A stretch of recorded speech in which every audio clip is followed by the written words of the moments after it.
There is a tragedy that plays out in countless relationships, in every corner of the world, a slow, silent, and utterly bewildering decay of desire.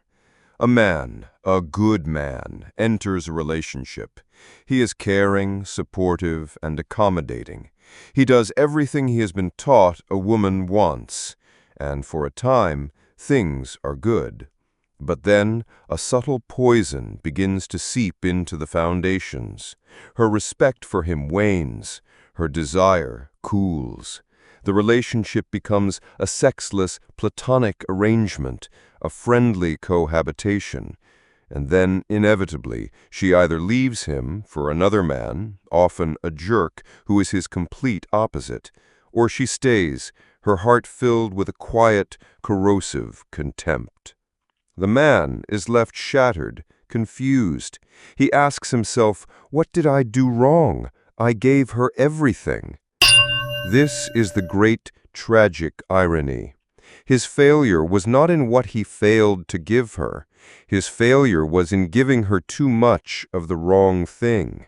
He gave her comfort when her soul craved tension. He gave her compliance when her biology craved a frame to surrender to. Today, we deconstruct a forbidden truth, a truth that is so counterintuitive, so contrary to the dominant social narrative that it is rarely spoken aloud. We will expose the beta male trap. We will unveil the 5 unconscious stages by which a woman, driven by her own ancient primal programming, can systematically, and without malicious intent, destroy her own attraction for the very nice guy she chose. This is not about blaming her. This is about understanding the raw, amoral physics of polarity and power. To remain ignorant of this process is to be its perpetual victim. To master it is to become immune to its devastating effects. To understand this process, you must first understand the fundamental conflict at the heart of the feminine psyche, the lover-provider paradox. Her soul is a kingdom torn between 2 kings. The provider king. He is safe. He is reliable. He is a master of resources. He builds the castle walls strong and keeps the granaries full. He is the man her conscious, logical mind chooses for security and the raising of children. The lover king. He is dangerous. He is unpredictable. He is the storm that makes her feel alive, the fire that reminds her she is a woman. He is the man her unconscious, biological soul craves for genetic vitality. The Gnostic dissection.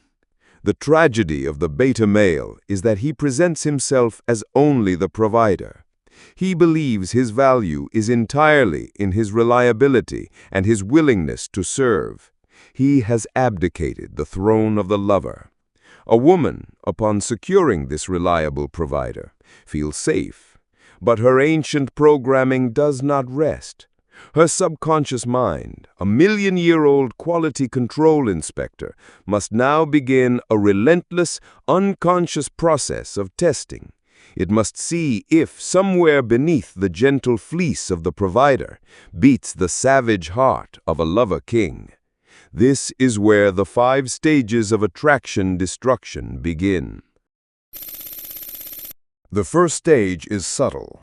It begins with a series of small, seemingly innocent questions and complaints. This is not a conversation. It is a frame probe. Stage 1, the frame probe, testing for soft spots, the Gnostic deconstruction. She begins to test the boundaries of his reality. "Are you sure you want to wear that shirt tonight? My ex used to open the car door for me. You're working late again. I guess your job is more important than me." These are not simple statements. They are probes designed to test the integrity of his frame. The beta male, operating from his nice guy script, fails catastrophically. He sees these as requests for accommodation. He changes the shirt. He starts opening the door. He apologizes for working late. With each act of compliance, he sends a devastating subconscious message. Your reality is more important than mine. Your frame is stronger than mine. I will abandon my own world to live in yours. Her conscious mind might be pleased, but her primal biological mind has just registered the first sign of a fatal weakness. Having found the walls of his fortress to be soft, she unconsciously escalates. She now begins to test not just his preferences, but his emotional core. Stage 2, the emotional siege, the storm test, the Gnostic deconstruction. She begins to unload her stress from work, her drama with her friends, her anxieties. This is not just a bid for empathy. It is an unconscious storm test. She is testing his capacity to be her unshakable emotional anchor. The beta male, desperate to be her fixer and savior, dives headfirst into the storm. He absorbs her anxiety. He tries to solve her problems. He becomes as frantic and emotionally dysregulated as she is. Her primal brain registers the second catastrophic failure. He cannot contain my chaos. When the storm comes, he drowns with me. He is not a safe harbor. His attempt to be empathetic has been decoded as a lack of sovereign emotional strength. His frame has been proven to be porous. His emotional core has been proven to be weak. Now comes the most devastating stage, the unconscious coronation, the abdication of leadership, the Gnostic deconstruction. She begins to take the lead. It starts small. She plans all the dates. She makes all the major decisions. She becomes the one who navigates conflict and manages his feelings. She does not do this because she wants to lead. She does this because she has to. She has detected a power vacuum, and her survival instincts compel her to fill it. The beta male, relieved to avoid conflict and make her happy, willingly cedes this territory. He misunderstands his passivity as kindness, but her primal mind registers the final, fatal truth. I have become the man in this relationship. He is not my king. He is my subject. In this moment, her sexual attraction does not just wane. It begins a catastrophic, irreversible collapse. She is now in a relationship with a subordinate, and a woman is biologically incapable of desiring a subordinate. The power has shifted. The attraction is dying. Now comes the consequence. She begins, unconsciously, to seek the masculine energy he can no longer provide elsewhere. Stage 4, the outsourcing of polarity, the search for the lover king, the Gnostic deconstruction. She does not yet cheat, not physically, but she begins to outsource her need for masculine polarity.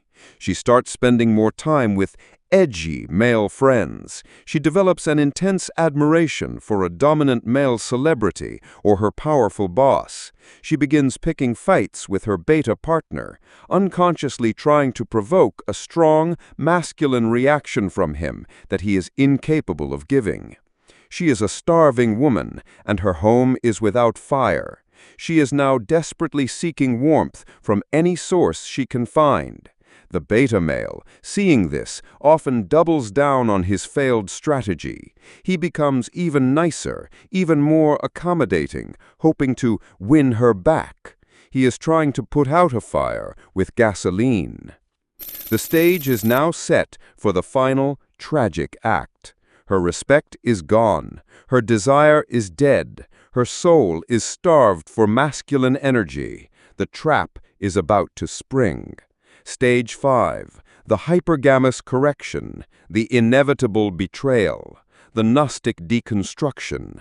An alpha male enters her orbit, a man who embodies the very lover-king energy her beta partner has abdicated. He is not nice. He is not accommodating. He has a powerful frame, a compelling mission, and an unapologetic sexual confidence. Her primal brain, which has been screaming in a state of starvation, recognizes him instantly. This is not a logical decision. It is a biological reflex, a hypergamous correction.